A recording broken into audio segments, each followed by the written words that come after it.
हम उसकी प्रतिज्ञा के आधार पर एक नए आकाश तथा एक नई पृथ्वी की प्रतीक्षा करते हैं, जहां धार्मिकता निवास करेगी। मधुरिम सुप्रभात। मेरे प्रिय भाई बहनों, युवा साथियों और प्यारे बच्चों, स्वागत है आप सबों का ट्रिनिटी क्रॉनिकल्स के वचन सन्मार्ग का प्रातः बेला की श्रृंखला में। आज की आशा का वचन आहार दूसरे पेतरुस अध्याय 3 पद संख्या 13 से लिया गया है। आज के डिजिटल युग में जब हम भौतिकवाद, असुरक्षा, मानसिक आत्मिक असंतोष और पर्यावरणीय संकटों का सामना कर रहे हैं, यह वचन हमें स्थायी और परमेश्वर द्वारा निर्धारित एक नई वास्तविकता की आशा देता है। आधुनिक संसार में लोग दिन प्रतिदिन के संघर्षों, सामाजिक और पर्यावरणीय समस्याओं में उलझे हुए हैं और दिन प्रतिदिन इसका सामना भी कर रहे हैं, जिससे निराशा और चिंता बढ़ती जा रही है कि आने वाली पीढ़ी को हम क्या देने वाले हैं। परंतु आज दूसरे पेतरुस अध्याय 3 पद संख्या 13 हमें याद दिलाता है कि एक दिन परमेश्वर अपने सामर्थ्य से नया आकाश और नई पृथ्वी बनाएंगे, जहां धर्म और सत्य रहेगा।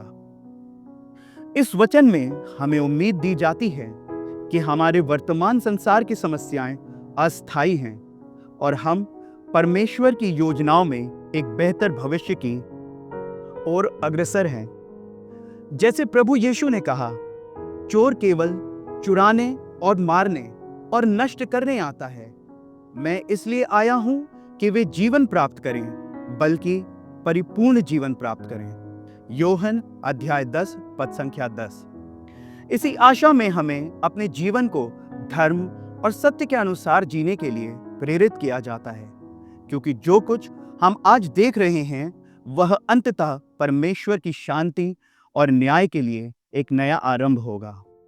योहन अध्याय 6 पद संख्या 37 में लिखा है, प्रभु यीशु कहते हैं, वे सब मेरे पास आएंगे और जो मेरे पास आता है मैं उसे कभी नहीं ठुकराऊंगा। इस वचन से हमें संबल मिलता है कि हम अपने जीवन के संघर्षों के बावजूद परमेश्वर की प्रतिज्ञा में विश्वास रखें और अंतिम विजय की आशा से प्रेरित होकर अपने कार्य करें।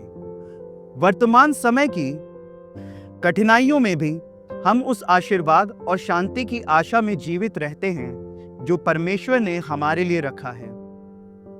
आप लोग वचन के श्रोता ही नहीं बल्कि उसके पालनकर्ता भी बने। सबों के साथ शांति बनाए रखें और पवित्रता का साधना करें। मेरे प्रिय बंधुओं, इसी आशा के साथ आज से हम अपने दैनिक जीवन में इस वचन को आत्मसात करेंगे, जिससे इसका प्रतिफल हमारे परिवार और प्रियजनों को भी प्राप्त हो।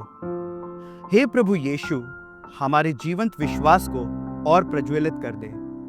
अगर हमारा यह संदेश आपको अच्छा लगा और अगर आपके दिल को छू लिया हो, तो निवेदन करते हैं कि आप अपने प्रियजनों और अन्य डिजिटल प्लेटफॉर्म पर इसको शेयर करना ना भूलें।